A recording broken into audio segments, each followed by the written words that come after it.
Chapter 15. The Yoga of the Supreme Person. The Supreme Personality of Godhead said, "It is said that there is an imperishable banyan tree that has its roots upward and its branches down, and whose leaves are the Vedic hymns. One who knows this tree is the knower of the Vedas." After the discussion of the importance of Bhakti Yoga, one may question, what about the Vedas? It is explained in this chapter that the purpose of Vedic study is to understand Kanaya.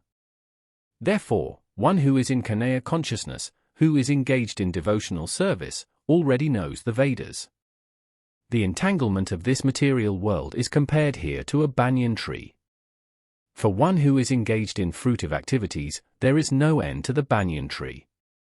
He wanders from one branch to another, to another, to another.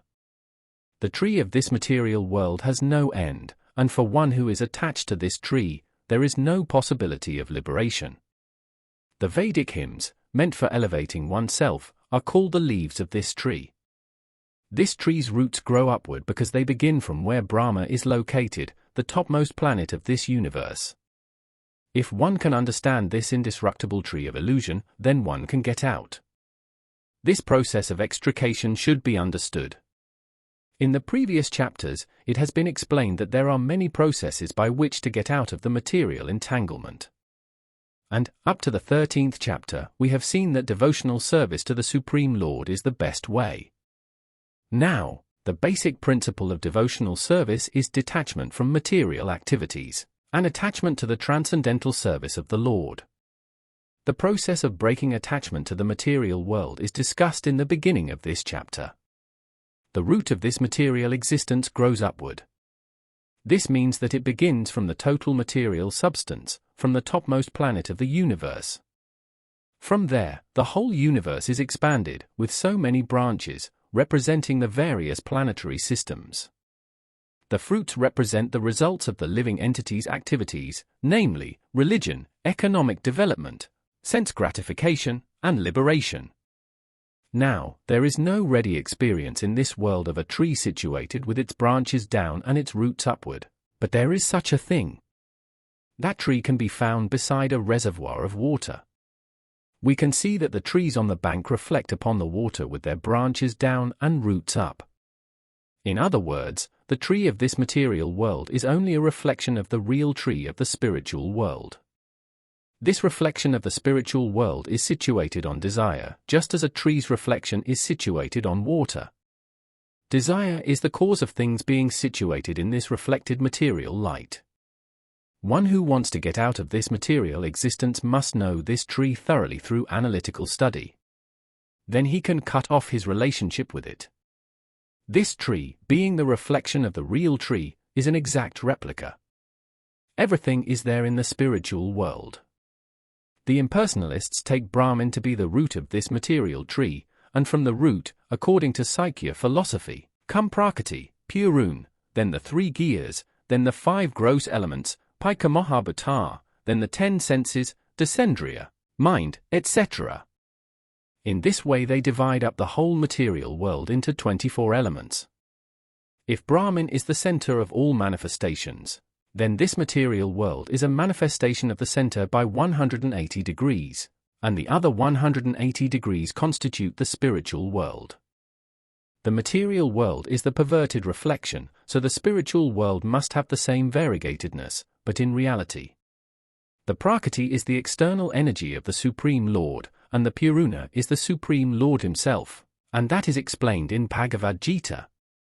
Since this manifestation is material, it is temporary. A reflection is temporary, for it is sometimes seen and sometimes not seen. But the origin from whence the reflection is reflected is eternal. The material reflection of the real tree has to be cut off. When it is said that a person knows the Vedas, it is assumed that knows how to cut off attachment to this material world. If one knows that process, he actually knows the Vedas. One who is attracted by the ritualistic formulas of the Vedas is attracted by the beautiful green leaves of the tree. He does not exactly know the purpose of the Vedas. The purpose of the Vedas, closed by the personality of Godhead himself, is to cut down this reflected tree and attain the real tree of the spiritual world. The branches of this tree extend downward and upward, nourished by the three modes of material nature. The twigs are the objects of the senses. This tree also has roots going down, and these are bound to the fruitive actions of human society. The description of the banyan tree is further explained here. Its branches spread in all directions. In the lower parts, there are variegated manifestations of living entities, human beings, animals, horses, cows, dogs, cats, etc. These are situated on the lower parts of the branches, whereas on the upper parts are higher forms of living entities, the demigods, Gandharvas, and many other higher species of life. As a tree is nourished by water, so this tree is nourished by the three modes of material nature. Sometimes we find that a tract of land is barren for want of sufficient water, and sometimes a tract is very green. Similarly, where particular modes of material nature are proportionately greater in quantity, the different species of life are manifested accordingly. The twigs of the tree are considered to be the sense objects. By development of the different modes of nature, we develop different senses, and by the senses, we enjoy different varieties of sense objects. The tips of the branches are the senses, the ears, nose, eyes, etc., which are attached to the enjoyment of different sense objects. The twigs are sound, form, touch, and so on, the sense objects. The subsidiary roots are attachments and aversions, which are byproducts of different varieties of suffering and sense enjoyment. The tendencies toward piety and impiety are considered to develop from these secondary roots, which spread in all directions. The real root is from Brahmaloka, and the other roots are in the human planetary systems. After one enjoys the results of virtuous activities in the upper planetary systems, he comes down to this earth and renews his karma, or fruitive activities for promotion. This planet of human beings is considered the field of activities. The real form of this tree cannot be perceived in this world. No one can understand where it ends, where it begins, or where its foundation is. But with determination, one must cut down this strongly rooted tree with a weapon of detachment. Thereafter, one must seek that place from which, having gone, one never returns, and there surrender to that Supreme Personality of Godhead from whom everything began and from whom everything has extended since time immemorial. It is now clearly stated that the real form of this banyan tree cannot be understood in this material world. Since the root is upwards, the extension of the real tree is at the other end. When entangled with the material expansions of the tree, one cannot see how far the tree extends, nor can one see the beginning of this tree. Yet one has to find out the cause. I am the son of my father is the son of such and such a person, etc. By searching in this way, one comes to Brahma, who is generated by the Garbhodakaka Vinu. Finally, in this way, when one reaches the Supreme Personality of Godhead, that is the end of research work. One has to search out that origin of this tree, the Supreme Personality of Godhead, through the association of persons who are in knowledge of that Supreme Personality of Godhead. Then by understanding, one becomes gradually detached from this false reflection of reality, and by knowledge, one can cut off the connection and actually become situated in the real tree. The word asaiga is very important in this connection because the attachment for sense enjoyment, and lording it over the material nature is very strong. Therefore one must learn detachment by discussion of spiritual science based on authoritative scriptures, and one must hear from persons who are actually in knowledge. As a result of such discussion in the association of devotees, one comes to the Supreme Personality of Godhead. Then the first thing one must do is surrender to him. The description of that place whence having gone one never returns to this false reflected tree is given here.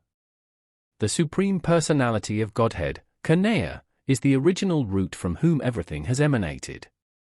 To gain favor of that Personality of Godhead, one has only to surrender, and this is a result of performing devotional service by hearing, chanting, etc.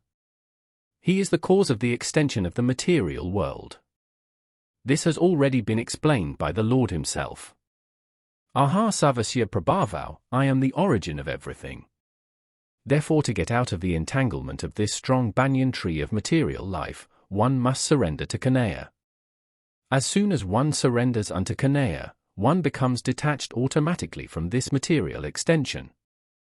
Those who are free from false prestige, illusion, and false association, who understand the eternal, who are done with material lust, who are freed from the dualities of happiness and distress, and who, unbewildered, know how to surrender unto the Supreme Person, attain to that eternal kingdom.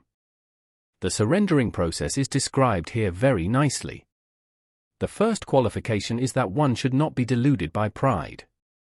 Because the conditioned soul is puffed up, thinking himself the lord of material nature, it is very difficult for him to surrender unto the Supreme Personality of Godhead. One should know by the cultivation of real knowledge that he is not the lord of material nature. The Supreme Personality of Godhead is the Lord. When one is free from delusion caused by pride, he can begin the process of surrender. For one who is always expecting some honor in this material world, it is not possible to surrender to the Supreme Person. Pride is due to illusion, for although one comes here, stays for a brief time, and then goes away, he has the foolish notion that he is the Lord of the world. He thus makes all things complicated, and he is always in trouble. The whole world moves under this impression. People are considering the land, this earth, to belong to human society, and they have divided the land under the false impression that they are the proprietors. One has to get out of this false notion that human society is the proprietor of this world. When one is freed from such a false notion, he becomes free from all the false associations caused by familial, social, and national affections. These faulty associations bind one to this material world.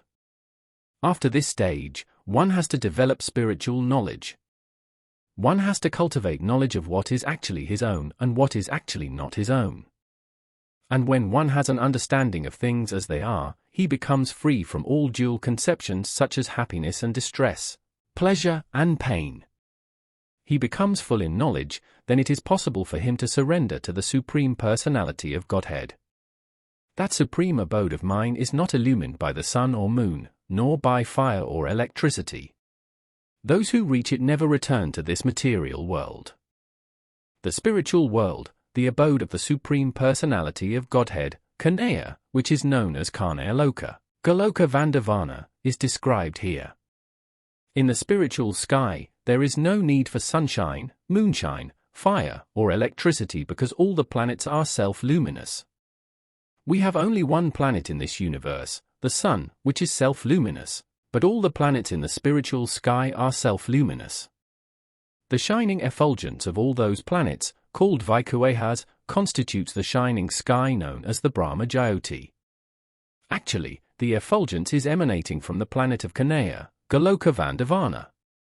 Part of that shining effulgence is covered by the Mahat Tattva, the material world.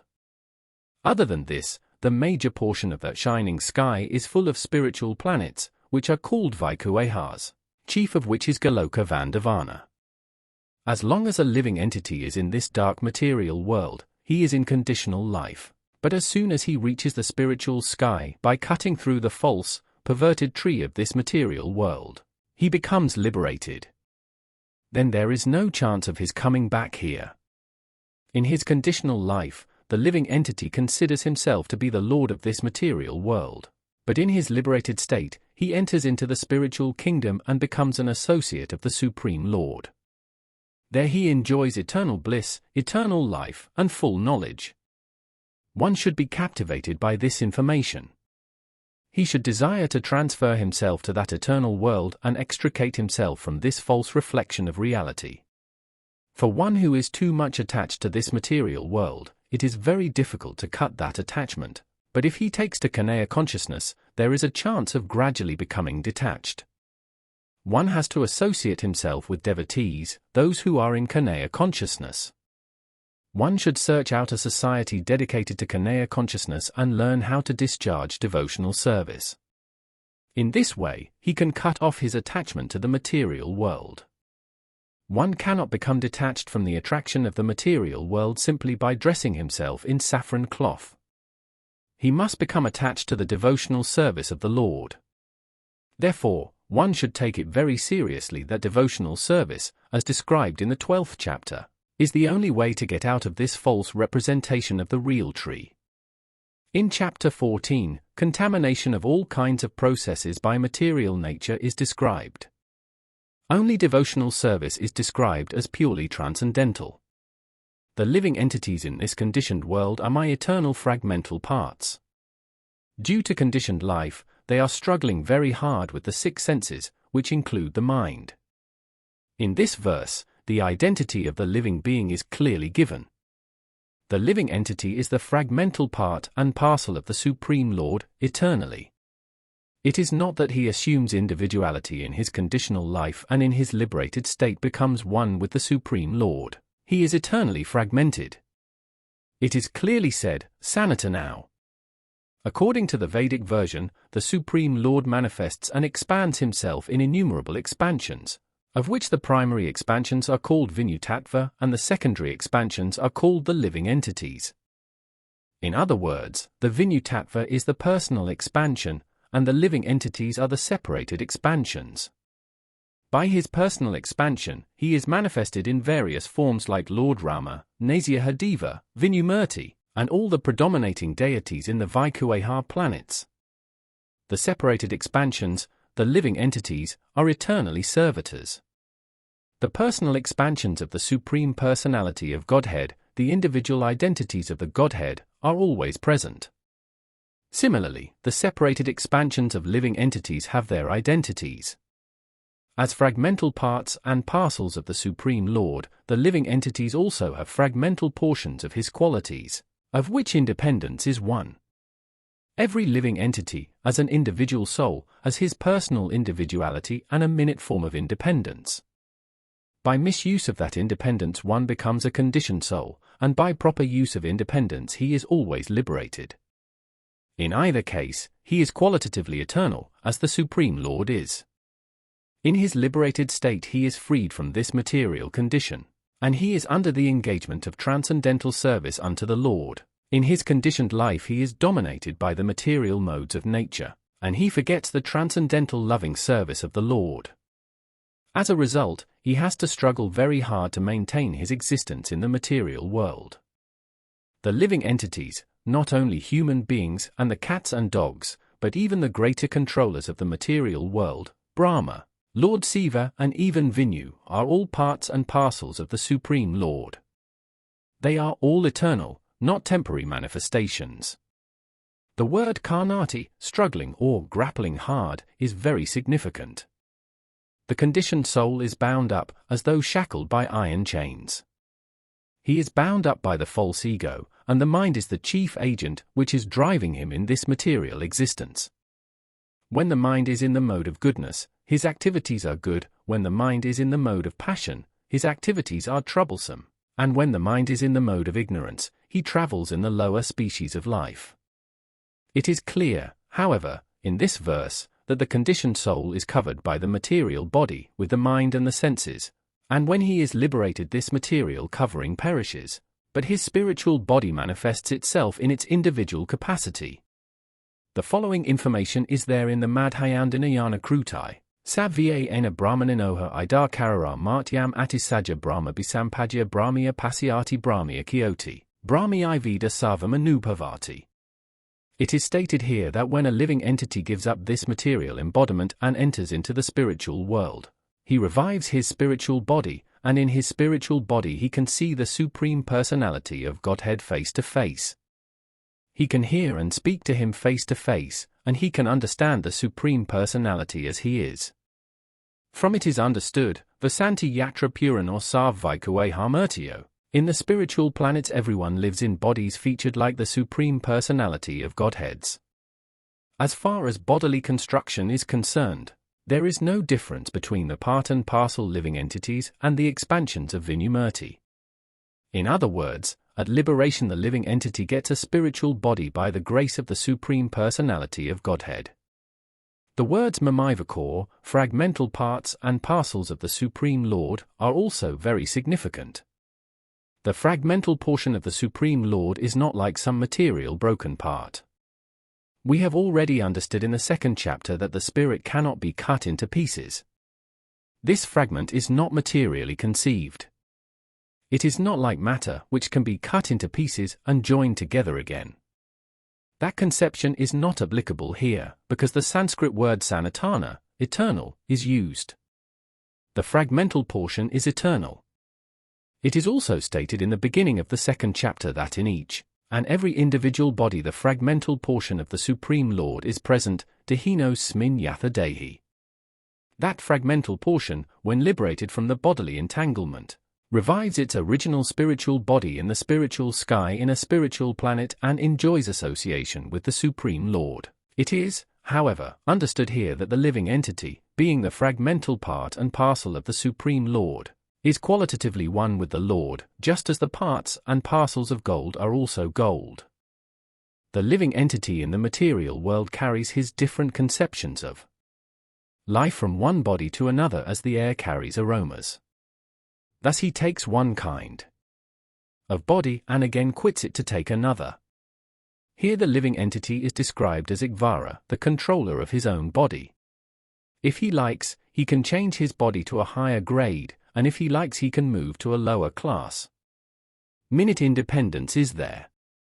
The change his body undergoes depends upon him. At the time of death, the consciousness he has created will carry him on to the next type of body. If he has made his consciousness like that of a cat or dog, he is sure to change to a cat's or dog's body. And if he has fixed his consciousness on godly qualities, he will change into the form of a demigod. And if he is in Kanaya consciousness, he will be transferred to Kanaya Loka in the spiritual world and will associate with Kanaya. It is a false claim that after the annihilation of this body everything is finished. The individual soul is transmigrating from one body to another, and his present body and present activities are the background of his next body. 1. Gets a different body according to karma, and he has to quit this body in due course. It is stated here that the subtle body, which carries the conception of the next body, develops another body in the next life. This process of transmigrating from one body to another and struggling while in the body is called karnati, or struggle for existence. The living entity, thus taking another gross body, obtains a certain type of ear, eye, tongue, nose, and sense of touch, which are grouped about the mind. He thus enjoys a particular set of sense objects. In other words, if the living entity adulterates his consciousness with the qualities of cats and dogs, in his next life he gets a cat or dog body and enjoys. Consciousness is originally pure, like water. But if we mix water with a certain color, it changes. Similarly, consciousness is pure, for the spirit soul is pure. But consciousness is changed according to the association of the material qualities. Real consciousness is Kanaya consciousness. When, therefore, one is situated in Kanaya consciousness, he is in his pure life. But if his consciousness is adulterated by some type of material mentality, in the next life he gets a corresponding body. He does not necessarily get a human body again, he can get the body of a cat, dog, hog, demigod, or one of many other forms, for there are 8,400,000 species. The foolish cannot understand how a living entity can quit his body, nor can they understand what sort of body he enjoys under the spell of the modes of nature. But one whose eyes are trained in knowledge can see all this. The word Jnana Kaknanau is very significant. Without knowledge, one cannot understand how a living entity leaves his present body, nor what form of body he is going to take in the next life, nor even why he is living in a particular type of body. This requires a great amount of knowledge understood from Bhagavad Gita and similar literatures heard from a bona fide spiritual master. One who is trained to perceive all these things is fortunate. Every living entity is quitting his body under certain circumstances, he is living under certain circumstances, and he is enjoying under certain circumstances under the spell of material nature. As a result, he is suffering different kinds of happiness and distress under the illusion of sense enjoyment. Persons who are everlastingly fooled by lust and desire lose all power to understand their change of body and their stay in a particular body. They cannot comprehend it. Those who have developed spiritual knowledge, however, can see that the spirit is different from the body and is changing its body and enjoying in different ways. A person in such knowledge can understand how the conditioned living entity is suffering in this material existence. Therefore, those who are highly developed in Kanaya consciousness try their best to give this knowledge to the people in general, for their conditional life is very much troublesome. They should come out of it and be Kanaya conscious and liberate themselves to transfer to the spiritual world. The endeavoring transcendentalists, who are situated in self-realization, can see all this clearly. But those whose minds are not developed and who are not situated in self-realization cannot see what is taking place, though they may try to. There are many transcendentalists on the path of spiritual self-realization. But one who is not situated in self-realization cannot see how things are changing in the body of the living entity. The word yogino is significant in this connection. In the present day there are many so-called yogas, and there are many so-called associations of yogas, but they are actually blind in the matter of self-realization. They are simply addicted to some sort of gymnastic exercise and are satisfied if the body is well built and healthy. They have no other information. They are called yatantos py akatatmano. Even though they are endeavoring in a so-called yoga system, they are not self-realized.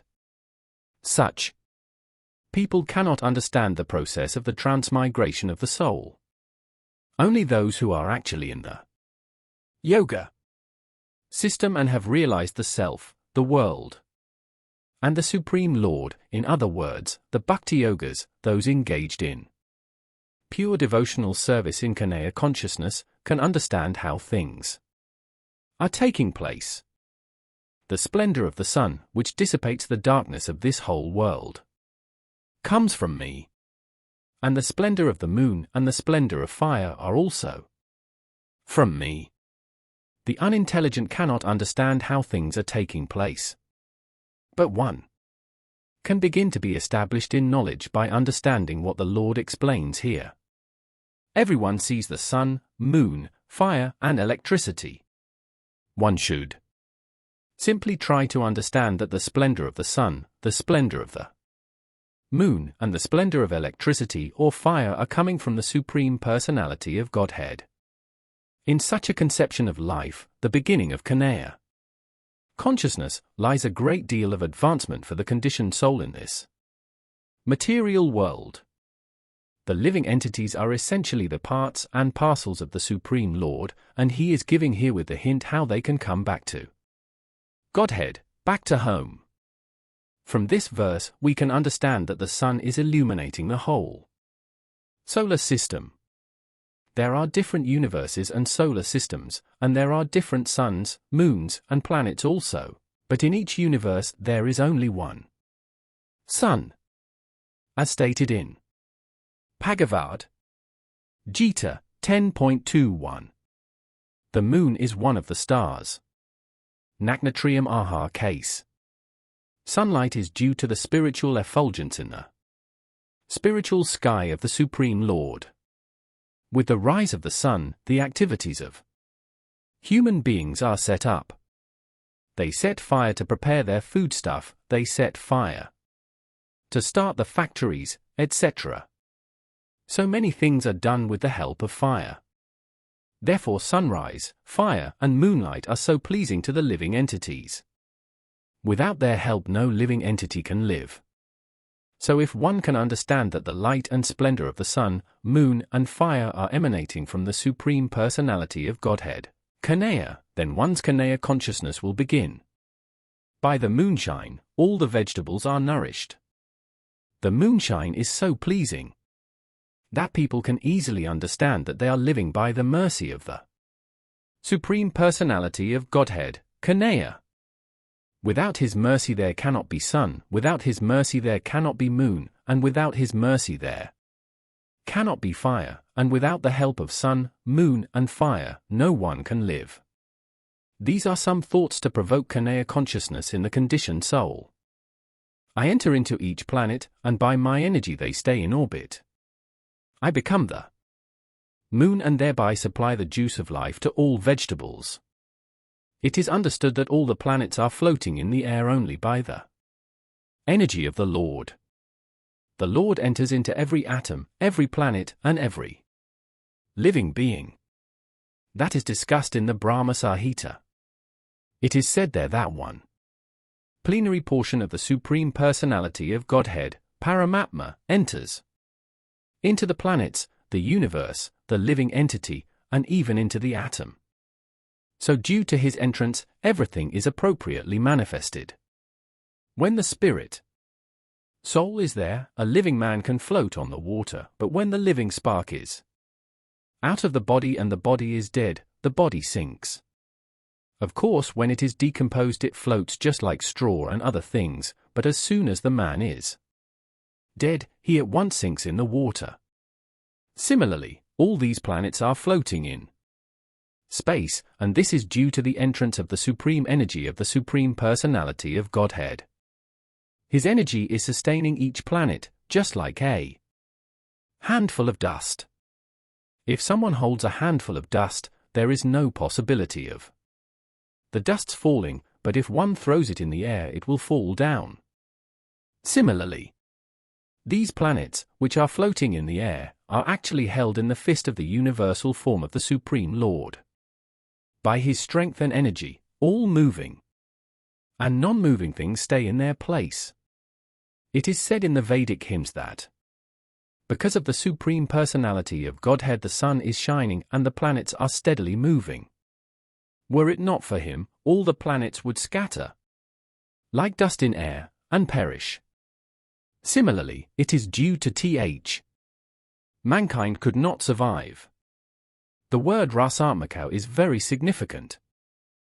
Supreme Personality of Godhead that the moon nourishes all vegetables. Due to the moon's influence, the vegetables become delicious. Without the moonshine, the vegetables can neither grow nor taste succulent. Human society is working, living comfortably and enjoying food due to the supply from the Supreme Lord. Otherwise, everything becomes palatable by the agency of the Supreme Lord through the influence of the moon. I am the fire of digestion in the bodies of all living entities, and I join with the air of life, outgoing and incoming, to digest the 4 kinds of foodstuff. According to Ayurvedic Shastra, we understand that there is a fire in the stomach which digests all food sent there.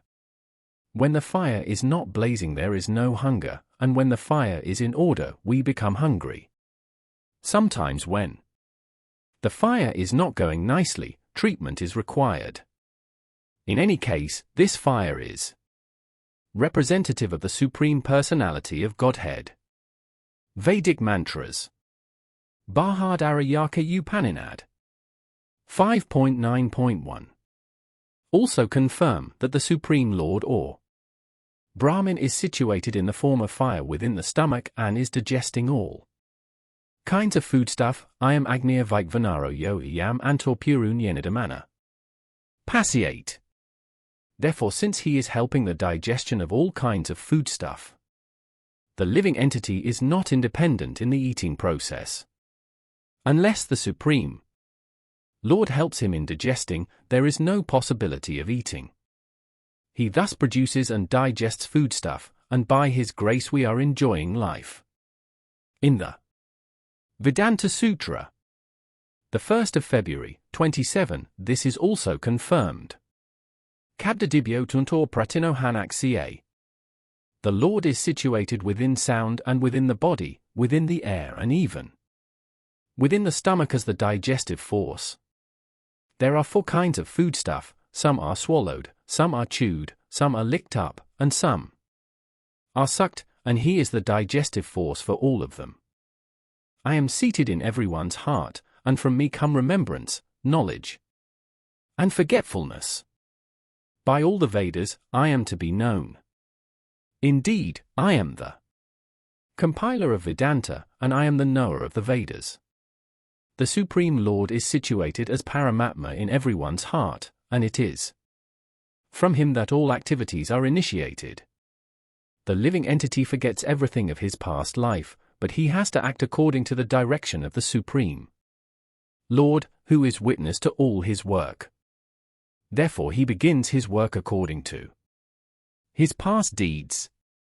Required knowledge is supplied to him, and remembrance is given to him, and he forgets, also, about his past life. Thus, the Lord is not only all-pervading, he is also localized in every individual heart. He awards the different fruitive results. He is worshipable not only as the impersonal Brahmin, the Supreme Personality of Godhead, and the localized Paramatma, but as the form of the incarnation of the Vedas as well. The Vedas give right direction to people so that they can properly mold their lives and come back to Godhead, back to home. The Vedas offer knowledge of the Supreme Personality of Godhead, Kanaya, and Kanaya in his incarnation as Vyasadeva is the compiler of the Vedanta Sutra, the commentation on the Vedanta Sutra. Vyasadeva in the Srimad Bhagavatam. Vedanta Sutra. The Supreme Lord is so full that for the deliverance of the gives the real understanding of conditioned soul he is the supplier and digester of foodstuff, the witness of his activity, and the giver of knowledge in the form of Vedas and as the Supreme Personality of Godhead, Sri Kanaya, the teacher of the Bhagavad Gita. He is worshipable by the conditioned soul. Thus God is all good, God is all merciful. Antor pravano kasta jananam. The living entity forgets as soon as he quits his present body, but he begins his work again, initiated by the Supreme Lord. Although he forgets, the Lord gives him the intelligence to renew his work where he ended his last life. So not only does a living entity enjoy or suffer in this world according to the dictation from the Supreme Lord situated locally in the heart, but he receives the opportunity to understand the Vedas from him. If one is serious about understanding the Vedic knowledge, then Kanaya gives the required intelligence. Why does he present the Vedic knowledge for understanding? Because a living entity individually needs to understand. Kanaya. Vedic literature confirms this, yo saver Veda gate. In all VE literature, beginning from the four Vedas, Vedanta Sutra, and the Upanishads, Puriyas, the glories of the Supreme Lord are celebrated.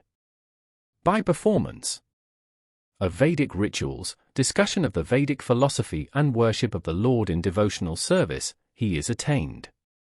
Therefore the purpose of the Vedas is to understand Kanaya. The Vedas give us direction by which to understand Kanaya, and the process of realizing him. The ultimate goal is the Supreme Personality of Godhead. Vedanta Sutra 1.1.4 confirms this in the following words, Tat 2. Samanvayat. One can attain perfection in 3 stages. By understanding Vedic literature, one can understand his relationship with the Supreme Personality of Godhead. By performing the different processes, one can approach him, and at the end one can attain the supreme goal, who is no other than the Supreme Personality of Godhead. In this verse, the purpose of Vedas, the understanding of the Vedas, and the goal of the Vedas clearly defined. There are 2 classes of beings, the fallible and the infallible. In the material world, every living entity is fallible, and in the spiritual world, every living entity is called infallible. As already explained, the Lord in his incarnation as Vyasadeva compiled Vedanta Sutra. Here the Lord is giving, in summary, the contents of the Vedanta Sutra. He says that the living entities, who are innumerable, can be divided into two classes, the fallible and the infallible. The living entities are eternally separated parts and parcels of the Supreme Personality of Godhead. When they are in contact with the material world, they are called Java-bhuta. And the Sanskrit words given here, narausa vi bhutani, mean that they are fallible. Those who are in oneness with the Supreme Personality of Godhead, however, are called infallible. Oneness does not mean that they have no individuality, but that there is no disunity. They are all agreeable to the purpose of the creation. Of course, in the spiritual world there is no such thing as creation, but since the Supreme Personality of Godhead, as stated in the Vedanta Sutra, is the source of all emanations, that conception is explained. According to the statement of the Supreme Personality of Godhead, Lord Kanaya, there are two classes of living entities. The Vedas give evidence of this. So there is no doubt about it. The living entities who are struggling in this world with the mind and five senses have their material bodies, which are changing. As long as a living entity is conditioned, his body changes due to contact with matter, matter is changing, so the living entity appears to be changing. But in the spiritual world the body is not made of matter, therefore there is no change. In the material world the living entity undergoes 6 changes: birth, growth, duration, reproduction, then dwindling and vanishing. These are the changes of the material body. But in the spiritual world the body does not change, there is no old age, there is no birth, there is no death. There all exists in oneness. Narausa vi bhutani, any living entity who has come in contact with matter, beginning from the first created being, Brahma, down to a small ant, is changing its body, therefore they are all fallible. In the spiritual world, however, they are always liberated in oneness. Besides these two, there is the greatest living personality, the Supreme Soul, the imperishable Lord Himself, who has entered the 3 worlds and is maintaining them. The idea of this verse is very nicely expressed in the Kauha Upaninad and Kvitakvatara Upaninad.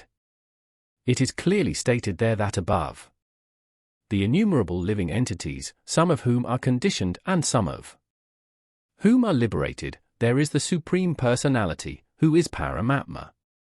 The Upaninadic verse runs as follows: Nityo Nityanar Setanak Setananam. The purport is that amongst all the living entities, both conditioned and liberated, there is one Supreme Living Personality, the Supreme Personality of Godhead, who maintains them and gives them all the facility of enjoyment according to different work. That Supreme Personality of Godhead is situated in everyone's heart as Paramatma. A wise man who can understand Him is eligible to attain perfect peace, not others. No one can surpass the Supreme Personality of Godhead, Kanaya, neither the conditioned soul nor the liberated soul. He is therefore the greatest of personalities. Now it is clear here that the living entities and the Supreme Personality of Godhead are individuals. The difference is that the living entities, either in the conditioned state or in the liberated state, cannot surpass in quantity the inconceivable potencies of the Supreme Personality of Godhead. It is incorrect to think of the Supreme Lord and the living entities as being on the same level or equal in all respects. There is always the question of superiority and inferiority between their personalities. The word Duttama is very significant. No one can surpass the Supreme Personality of Godhead. The term Lok signifies in the Purvagama, the scriptures, as confirmed in the Nirukti dictionary, Lokiate Vedratus Nina, Juti RPA Sampadya Svina Arpeb Tivad Ea Samprasdo, SMA with Macron C Art Samuthya Para SMTI Hinipadiate Sa Uttama Purua. This translates to the purpose of the Vedas is explained by the SMTI scriptures. The Supreme Lord, in his localized aspect of Paramatma, is also described in the Vedas themselves. The following verse appears in the Vedas: Chindogya Upaniyad, Supersoul coming out of the body enters the impersonal Brahma Jyoti. Then in his form, he remains in his spiritual identity. That Supreme is called the Supreme Personality. This means that the Supreme Personality is exhibiting and diffusing his spiritual effulgence, which is the ultimate illumination. The Supreme Personality also has a localized aspect as Paramatma. By incarnating himself as the son of Satyavat and Parara, he explains the Vedic knowledge as Visuddhaiva. Whoever knows me as the Supreme Personality of Godhead, without doubting, is the knower of everything. He, therefore, engages himself in full devotional service to me, O son of Bharata. There are many philosophical speculations about the constitutional position of the living entities and the Supreme Absolute Truth. In this verse, the Supreme Personality of Godhead clearly explains that anyone who knows Lord Ka to be the Supreme Person is actually the knower of everything. The imperfect knower goes on simply speculating about the Absolute Truth, but the perfect knower, without wasting his valuable time, engages directly in Ka consciousness, the devotional service of the Supreme. Throughout the whole of Bhagavad Gita with Macron, this fact is being stressed at every step. And still, there are so many stubborn commentators on Bhagavad Gita with Macron who consider the Supreme Absolute Truth and the living entities to be one and the same. Vedic knowledge is called Shruti, learning by oral reception. One should actually receive the Vedic message from authorities like Ka and his representatives. Here Ka distinguishes everything very nicely, and one should hear from this source. Simply to hear like the hogs is not sufficient, one must be able to understand from the authorities. It is not that one should simply speculate academically. One should submissively hear from Bhagavad Gita with Macron that these living entities are always subordinate to the Supreme Personality of Godhead. Anyone who is able to understand this, according to the Supreme Personality of Godhead, Ka, knows the purpose of the Vedas. No one else knows the purpose of the Vedas. The word Bhajati is very significant. In many places, the word Bhajati is expressed in relationship with the service of the Supreme Lord. If a person is engaged in full Ka consciousness, in the devotional service of the Lord, it is to be understood that he has understood all the Vedic knowledge. In the Vaiyava Parampara, it is said that if one is engaged in the devotional service of Ka, then there is no need for any other spiritual process for understanding the Supreme Absolute Truth. He has already come to the point because he is engaged in the devotional service of the Lord. He has ended all preliminary processes of understanding. But if anyone, after speculating for hundreds of thousands of lives, does not come to the point that Ka is the Supreme Personality of Godhead and that one has to surrender there, all his speculation for so many years and lives is a useless waste of time. This is the most confidential part of the Vedic scriptures, O sinless one, and it is disclosed now by me. Whoever understands this will become wise, and his endeavors will know perfection. The Lord clearly explains here that this is the substance of all revealed scriptures. And one should understand this as it is given by the Supreme Personality of Godhead. Thus one will become intelligent and perfect in transcendental knowledge. In other words, by understanding this philosophy of the Supreme Personality of Godhead and engaging in his transcendental service, everyone can become freed from all contaminations of the modes of material nature. Devotional service is a process of spiritual understanding. Wherever devotional service exists, the material contamination cannot coexist. Devotional service to the Lord and the Lord himself are one and the same because they are spiritual. Devotional service takes place within the internal energy of the Supreme Lord. The Lord is said to be the sun, and ignorance is called darkness. Where the sun is present, there is no question of darkness. Therefore, whenever devotional service is present under the proper guidance of a bona fide spiritual master, there is no question of ignorance. Everyone must take to this consciousness of Kanaya and engage in devotional service to become intelligent and purified. Unless one comes to this position of understanding Kanaya and engages in devotional service, however intelligent he may be in the estimation of some common man, he is not perfectly intelligent. The word Anogo, by which Arjuna is addressed, is significant. Anogo, sinless one, means that unless one is free from all sinful reactions, it is very difficult to understand Kanaya. One has to become free from all contamination, all sinful activities, then he can understand. But devotional service is so pure and potent that once one is engaged in devotional service, he automatically comes to the stage of sinlessness. While one is performing devotional service in the association of pure devotees in full Kanaya consciousness, there are certain things which require to be vanquished altogether. The most important thing one has to surmount is weakness of the heart. The first fall down is caused by the desire to lord it over material nature. Thus one gives up the transcendental loving service of the Supreme Lord. The second weakness of the heart is that as one increases the propensity to lord it over material nature, he becomes attached to matter and the possession of matter. The problems of material existence are due to these weaknesses of the heart. In this chapter, the first 5 verses describe the process of freeing oneself from these weaknesses of heart, and the rest of the chapter, from the 6th verse through the end, discusses Puranottama Yoga.